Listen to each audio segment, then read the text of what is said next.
Welcome into the Ballpark Digest broadcaster chat. Welcome back. 2022 baseball season. I'm Jesse Goldberg-Strassler, rejoined as always by Ballpark Digest's Kevin Reichard, and with a special guest broadcast star. Mick Gillespie will rejoin us a little bit later on this month, but it's our pleasure to introduce and to be joined by the voice of the Portland Sea Dogs, Emma Tiedemann. So first, Emma, welcome, and how are you? I'm great. I'm full of excitement and coffee right now, getting ready for the season. Kevin Reichard, how are you? I'm full of coffee as well. I am looking forward to the season starting. Well, with all that in mind, let's start with this. There's no lockout. And Emma, the minor league season, it's starting in April this year. What do you think? I love it. I mean, I'm the type of person where I could do this all year round, maybe give me like a week off in October, but I could do baseball year round. So I'm happy with the extra month. I'm ecstatic to experience an April in Portland with baseball. I've heard some horror stories up here about snow and stuff. So I'm excited to maybe see that for myself and get that full season in. Yeah, that's the legend of this. Predates me in Lansing. The snow came down and then the tarp froze to the ground. And I've seen the Wisconsin Timber Rattlers have had to do some incredible snow cleanup over the course of their April games in their history, just trying to make sure that that field is ready for baseball. This time of year belongs to the great groundskeepers. It really does. And I mean, even here, they've talked about stories of trying to shovel the snow off the field, but then another nor'easter comes in and it was just absolutely unplayable for an entire series. So you never know what you're going to get in April, but I'm just happy we'll at least have baseball. Can I tell you what we're going to get is double headers? Yes, plenty of them. Yeah. Kevin, how about your weather experience? April, I grew up in Minnesota where April baseball was such a crapshoot. The Twins would always start the season back when the major league season started in, April 10th or 15th. They'd always start in California, get wiped out by the A's and the Angels, and then start the season in the hole. So I'm not a huge fan of early April baseball. I'm hoping to make it to Target Field next week. Where the field's heated at least, so they won't have turf issues, but it's still gonna be colder than heck. There are some overall innovations and rule introductions across the minor leagues. And then there's some specific cool things that I want to touch on. Kevin, you've reported on Ballpark Digest. But Emma, throughout our levels, we are not touched by the automatic ball strike system, but we've got, just like you had last year, the no shifts, two infielders on either side of second base, and you've got to be on your infield position. You can't be out there helping the outfielders when the pitch is thrown. We've got pitch clocks, and we also have the larger 18 by 18 bases. What do you think? You know what? I'm curious to see the different size bases because they are, noticeably different. The sizes compared to the typical size bases that we've seen. The pitch clock and I sometimes don't agree with each other because the pitch clock can, you typically get waved off by the umpire.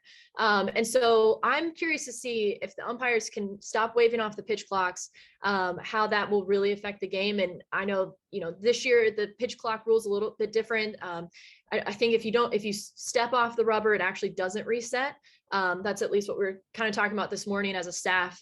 So I'm curious to see how that will affect the game. And the no shift was interesting. We had it in the second half of last season. I didn't see a huge difference in the style of play and the defensive stuff. I think that, at the minor leagues, it's hard to judge that because some guys are just working on maybe pull side or just trying to, get the ball to land a certain place. But I don't know. I'm curious to see. And I like how Major League Baseball will give us the data after typically, so we can, judge for ourselves and see the numbers and see if the numbers back up the, whether it's speeding up the game or what have you. Can I tell you where I really liked the pitch clock last year? We didn't have it in high A, but the low A West had it. And we had players coming from the low A West getting promoted to us. We were facing teams who also had players from the low A West who got promoted to them. It changed everything once each of us had the promoted guys in the second half because they had gotten themselves used to playing that quicker style. The batters weren't really stepping out. The pitchers were working in rhythm. And it changed the time of games when we started to get into August, September baseball with the call-ups. these guys all had gotten their bodies, they had gotten their rhythm of their routine right into that pitch clock, so we almost didn't need one. I never even put that two and two together, that your guys would just innately at that level just think, oh, I just need to pitch a little quicker and everything. That's cool. That's really interesting. Where that messed with guys, we had a rule for half of last year, and that was the step-off rule. They just wanted to see how would that help base stealers. And as it turned out, you could steal a ton of bases. It was great for that. There were so many balks, and so many balks leading to ejections, and so many pitchers holding it and holding it and holding it. We had a lefty, David Leal, great guy, that was an 84-mile-an-hour fastball. So you can imagine what his changeup is like. So he goes to spring training and he's convinced he's going to come to Lansing. So they teach him the step-off rule. And then they send him to the low A West. They send him to Stockton and they tell him, forget that, go right back to your awesome pickoff move. You'll be fine. So you can picture he gets promoted to Lansing and he immediately balks. He's had to learn, do this, don't do this, do this, don't do this. He's got that great lefty pickoff move, which in only one league you were forbidden from doing. And you can understand why halfway through the year, they just scrapped it. So this really has been a little bit of experimental baseball. Yeah, and I feel bad for the players like that, of having to literally adjust parts of their game based on what level they're at. So that's tough. That's tough. Kevin, what do you think about, let's just take the larger 18 by 18 bases, the two infielders on either side, and the pitch clock? You know, I've seen various leagues use the pitch clock. They use it in spring training this year as well. I wouldn't have known it was there unless I was sitting in a place where the angle I could actually see the pitch clock, because I didn't see it invoked once. But of course, I saw a bunch of teams that were really eager to get in and off the field. The larger bases make sense. You know, I mean, it's just logic that says if you give more room for players to be safe in terms of first base, that you're going to cut down on some injuries and improve steals. Fans love steals. Players love steals. So I don't have the problem with any of these rules. The shifts, they'll still be positioning to help defenses. I think the effects of the shift may have been a little overrated. You know, Ted Williams managed to hit 400 in a season where he was shifted again. So I don't care. I'll be totally honest about that. And the robo umps, it's technology that still needs refining. I think MLB's sort of scaled back a little bit their commitment to it in terms of implementation until the results turn out to be better. And I think they will. We're seeing robo everything anyway these days. So why not robo umps? One rule change, Kevin, on the note of MLB changing how they're using the robo umps, I think about the tennis Hawkeye system where you can challenge the call. That's what they're doing this year in the low A Southeast. They're having the home plate umpire call balls and strikes. And if you want to use that challenge, you get 3. And if you get it right, you get to keep it. I think that's a brilliant move, personally. I think fans don't really care about Low A Southeast, Florida State League. Sorry. Yeah. Yes, we have to go back to all the old names now. Welcome. Yes, to I take League, all Emma. this time to understand. Okay, what's the Texas League called now? What's the PCL called now? No, let's get back to what they actually are. Oh, Yes. What a farce. But anyway, I'm so happy you're back in the Easter League, which is the name it should be. Anyway, I think it'll be interesting because I don't think this will be all the rule changes we see this year. You know, there was the report, although strangely enough, there was no follow-up about moving second base. So I don't know whether that was a trial balloon or whether MLB really is serious about changing the diamond. I suspect that it may be tested in a league or two, say on the MLB partner front, but I don't think it's going to make a huge difference. Emma, I don't know what you've heard. Kevin, I had also heard that they were experimenting with a rule saying that outfielders cannot play at a certain depth, that they wanted to make sure that outfielders are mandated to play in enough for batters to still hit the ball over their heads. I haven't heard that. I think that's a little too controlling. I think that at a certain point, and this is where I go back and forth with banning the shift, is that you're taking away some of what makes baseball fantastic. And I think that the defensive alignments and stuff, they've obviously done their homework and they want to win the baseball game. And, you know, if you put a bunch of infielders to the right side because they never hit to the left, that's part of the game.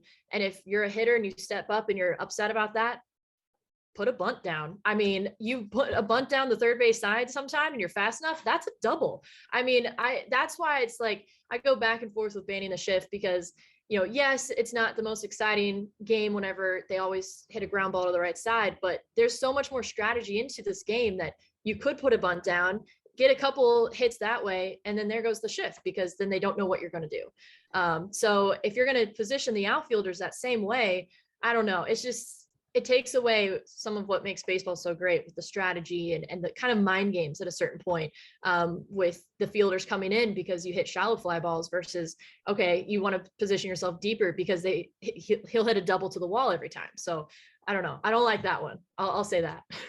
At my level in high A, I just want to see guys barrel up a mistake. If that pitcher makes a mistake, hit it. Here's an inane complaint about the shift. Have either of you've been scoring the game and the shift is put on and you're going, shoot, was that 63? Is that a 4-3 on my scorecard? Was that the third baseman over there in shallow right making the, so just trying to figure out, okay, the next time that the guy comes up, now I've got him 0 for 2, a ground out to third and a ground out to second. But the ground out to third was actually more of a ground out to second. Yes, multiple times I've had to watch the fielder after the play and be like, all right, he's going all the way back over. That's the third baseman. Yeah, it's a problematic thing that really only scorekeepers and us broadcasters have. It is a good thing, Kevin, to go back to what we were just talking about. The league names carry so much weight of history. The International League means something. The Southern League, the South Atlantic League, the Pacific Coast League, and all these league names mean something with all of the great players who've come through these leagues over the decades and over a century of baseball. Yeah, I mean, it's just part of the rich history of minor league baseball to keep the league names, no matter who the players are now and who they're not. I mean, I know at AAA there's some changes, obviously, with PCL versus IL in terms of the really imbalanced situation. But man, Eastern League's been around over 100 years. You know, Pioneer League, keeping that was a great thing for them, and really made them stood out as they went independent. You can't wipe out the history, and I know sometimes MLB likes to think that everything is new now with the takeover of minor league baseball. And you know, you heard the rumors that they wanted to sell naming rights to these leagues. I think it's just more a matter of sheer ineptitude. And that after so many people complained, they brought back the league names. And I actually know a few owners who are very specifically behind those complaints. And by the way, that's why low A ball doesn't exist anymore. I can tell you the two owners who lobbied to make it single A as opposed to low A. They hated the idea of low A. And so that's why technically it'll be single A, you know, Carolina League and California League and Florida State League. You know, I've been on this soapbox for a while. I hate the classifications. I know that it's historic for A advanced being the more recent name rather than high A, double A, triple A, and before it was A, B, C, D, E. A, B, C, D, and E, you can actually understand where all the levels are. I do not think it's intuitive for when you're trying to introduce somebody about baseball, triple A and A advanced and who's where, or just trying to make somebody understand that if I'm referring to class A, that A advanced or high A and single A, that these are two separate levels as different as A advanced and double A. So you can't just say somebody played in class A ball when those are two different levels. We've got to have a better way of classifying these 4 full season levels. Well, come the next contraction in 2025, you don't need to worry about it, will you, Jesse? It'll just be A. Isn't that a sad? Be careful what you wish for, Jesse. All right, let's talk about positive innovations, and let's talk about wishing for like more fun things, because going on to ballparkdigest.com, we can find out all sorts of interesting things that teams are doing, keeping their eye toward the future. There's Fenway Park going carbon neutral. There's the Louisville Bats engaging the automatic groundskeeper, the automatic lawnmower. Kevin, what are your thoughts as to the innovations you're looking forward to seeing in 2022? Well, it ain't going to be the lawnmower, I'll tell you that. I mean, it's cute. Yay. I think the more meaningful, though less publicized trends are going to be, cashless everywhere. We saw that last year. We'll see it this year. So fans will, need to bring the credit cards. Although, to be honest, I went to a Phillies spring training game in Clearwater, and they were like, "Oh, it's got to be don't cashless, cashless, cashless." They were taking cash everywhere. So I got to question the total commitment for cashless transactions in baseball. I'm kind of looking forward to seeing how these minor league trials end up and if they ever are implemented. I would like to. I think we're going to see, as I said, more technological things unveiled for the partner leagues in the next couple 3 weeks, because they don't start till May. And I know they're still talking about some other trials. But the ballpark experience, I think, will stay the same for a year or two. One of the stories I'm working on is, and I couldn't make it yesterday, was Mets had their media day, and they're doing a whole bunch of new tech at the ballpark, between more and more signage everywhere, signage in your bathroom, signage everywhere. And then they're also doing some facial recognition stuff to get into the ballpark and to pay for stuff. Whether that works or not, I don't know. I don't know whether it will, because, and I don't know if either one of you have been to a ballpark where clear technology was used to allow you entry, like at the airports, the same technology. People didn't use it at the ballpark. Clear was not exactly a huge hit among the major league ballparks that implemented it. So I think we might be running into limits of what people are really willing to do in the name of technology. The Mets are using a different facial technology that reportedly will be simpler to use and can be used in any line. So I will be eager to see that. I mean, Kevin, that to my mind, I associate that with the age of the baseball fan. And baseball fans might very well be a lot of Luddites. Well, they're older, that's for sure.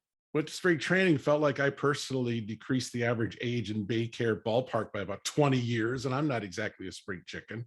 So, but I think minor league, if it works in Major League Baseball, you're going to start to see it implemented in minor league ballparks as well. At least AAA, I'm sure. Emma, for you, advancements in 2022, what are you looking forward to?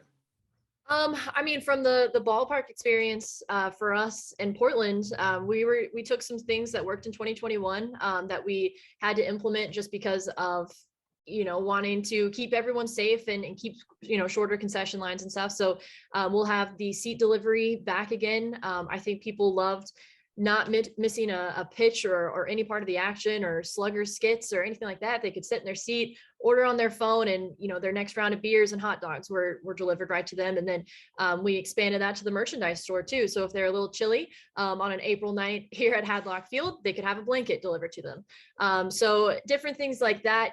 I don't see us going cashless or anything like that in the future, because I think that also has to play into your demographic and the market that you're in.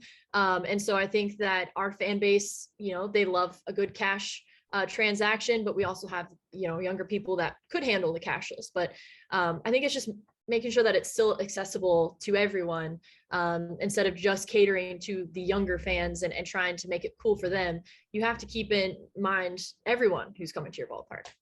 I've got a couple of things in mind for me, and that is I just got a tour of all of the different renovations that they made at Jackson Field, the home of the Lansing Lugnuts, where the visiting team now has its whole kitchen area like the home team, because we're trying to make sure that everybody eats well.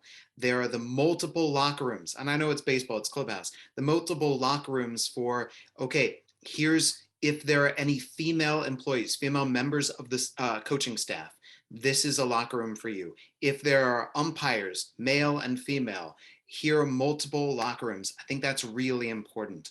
I also think what's important is we've added, and I know a number of other ballparks have done, the LED lighting, including the uplighting. It is so easy in different minor league stadiums over the years to lose balls in the lights because of how those lights were. And in fact, when I was in the Southern League, I remember there was a ball hit to the alleyway in one visiting park, and I could not see where it had gone. It was just too dark, and there were the pits of darkness where the stadium lights didn't shine down. That stadium lighting across the minor leagues is so much more improved toward major league standard. And I'll throw in one more innovation that I've been following eagerly, and that's PitchCom. I think that if we want to get rid of sign stealing, if we want to move into the future and we want to speed up that signaling of pitches between catcher and pitcher, it is so easy for that catcher to push that button, the pitcher to immediately say, got it. Anyone else, the shortstop needs that. They've got the receiver as well. I think that this is brilliant, and this should have come to baseball a long time ago. And I'm really glad that it has come to baseball now. Absolutely. We got LED lights in 2020, actually, which was fantastic timing, that we're going to make the debut for the 2020 season. And you're right, the uplighting is crazy because there's so many little nuances to the lighting that I had never thought about until they were like, well, you see the one light pointing up, and that's how you're going to, it lights the bottom of the ball as well as the top of it. And so little things like that. And to your point about the female facilities now, I'm very excited because we have a female coach on staff.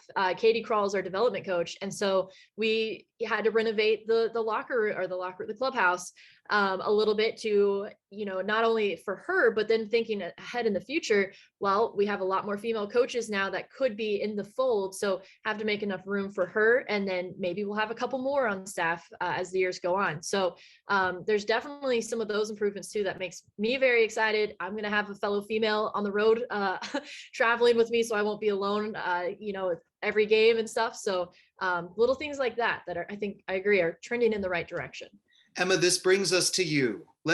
I know that we're halfway through or even more than that into this chat, but let's introduce you for people who are unfamiliar with the voice of the Portland Sea Dogs. Take us through your path to Portland.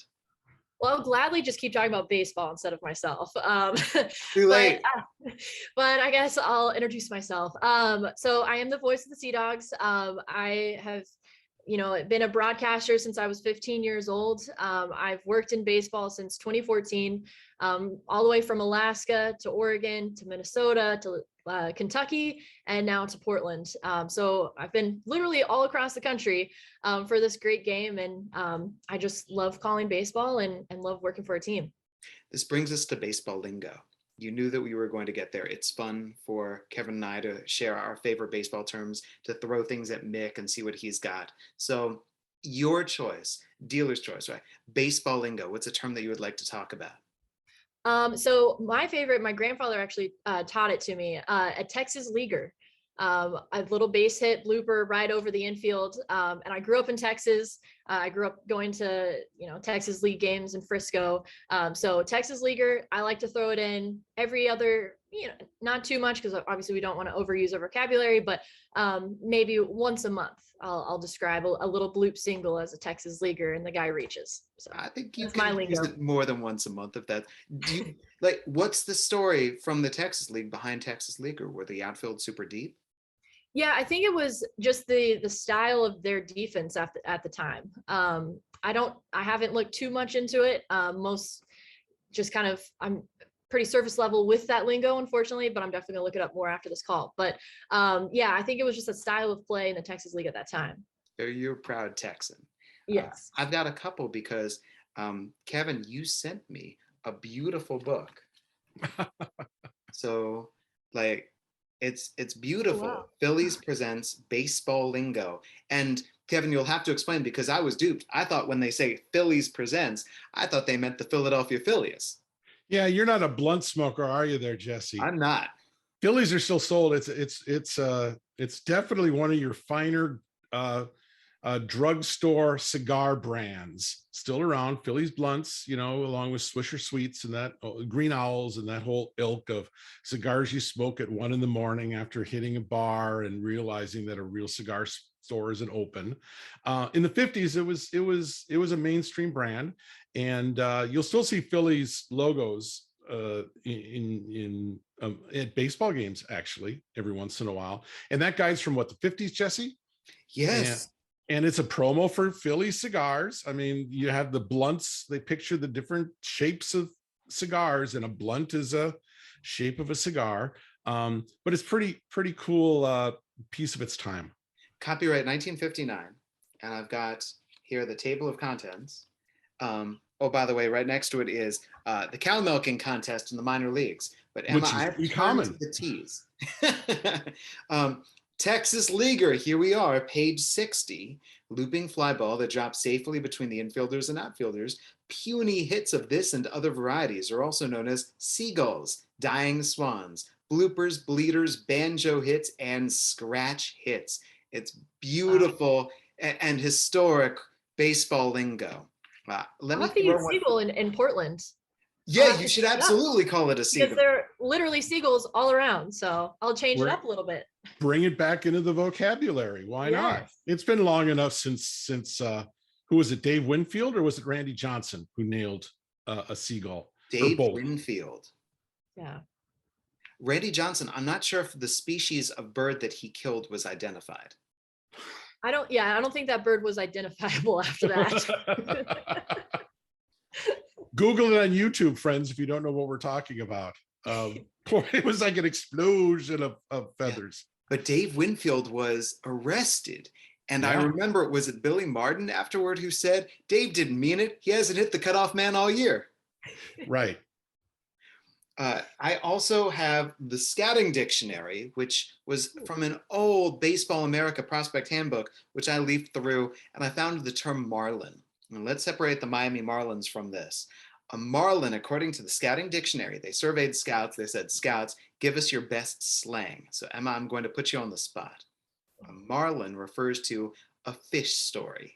So anytime a scout is sitting amongst the scouts and weaving yarns, as scouts do, because that is one of the things that scouts do. They sit back, they evaluate players, and they tell those marlins. Emma, do you have a good marlin? A good marlin. Well, I guess in Alaska, we were playing a game, and as is in Alaska, there's a lot of nature around and a lot of animals and stuff. Well, we were calling a game, and a moose just kind of happened behind the outfield fence. So it was one of those moments where you're just like, well, you're never going to see this anywhere else except right here in Alaska. And it was one of the many times that I fell in love with the game of baseball, because it's like, you're never going to find this on a basketball court or a football field. So it's one of my little memories of Alaska that definitely made me fall in love with working for a baseball team and working day in and day out. That's fabulous. Kevin, have you heard some good fish stories at the ballpark? No, I can't say I have. I mean, I've been lucky enough to be around chatty scouts every once in a while. You used to find a whole gang of them running around the Pioneer League about 20 years ago. They're all in their 70s. They're all retired. They're all just really more wanting to hang around the ballpark. So they'd sit in the stands and tell stories. I mean, Great Falls, there were like 40 of us at the ball game, 20 scouts, me, and the hardcore locals. And the scouts were just telling stories and not really watching the game. Right. Totally. It's marlins, just sharing marlins. The guy might pitch, the guy comes in from the bullpen, the scouts take one look, they immediately draw a judgment, and then they go right back to whatever it is that they're talking about. And that was something that I really enjoyed, sitting back with scouts and hearing what subjects come up. I remember two scouts met up, and within 3 minutes, they were evaluating, they were rating the most dangerous highways that they've ever driven on in the country. And from that point, it was marlin after marlin. Making lists. That's what scouts do, even if it's not about baseball. Emma, this has been a joy. April baseball is back. Opening day is coming. The Portland Sea Dogs will be in action back in the Eastern League. Any last thoughts?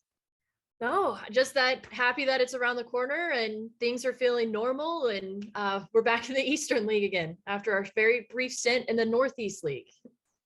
Kevin Reichard, it felt like over the course of this offseason, a lot of the times that we spoke glumly because there was no baseball and there was the lockout and what are the fortunes, what's going on. I think that spirits are right now pretty darn high. I hope so. I was one of the few, if maybe not the only journalist to actually attend the winter meetings. Yes. In Orlando. And it was pretty depressing. Owners weren't all thrilled, and the MLB people were by and large not there. I sense spirits are picking up. Of course, longer days and more sunshine will do that across the country. But I'm so happy we can start this season. Emma, so happy to have you here. Stay warm, and best of luck this season. Thanks so much. For Emma Tiedemann and Kevin Reichard, I'm Jesse Goldberg-Strassler, encouraging you to go to ballparkdigest.com and subscribe. This has been the Ballpark Digest Broadcaster Chat. Play ball.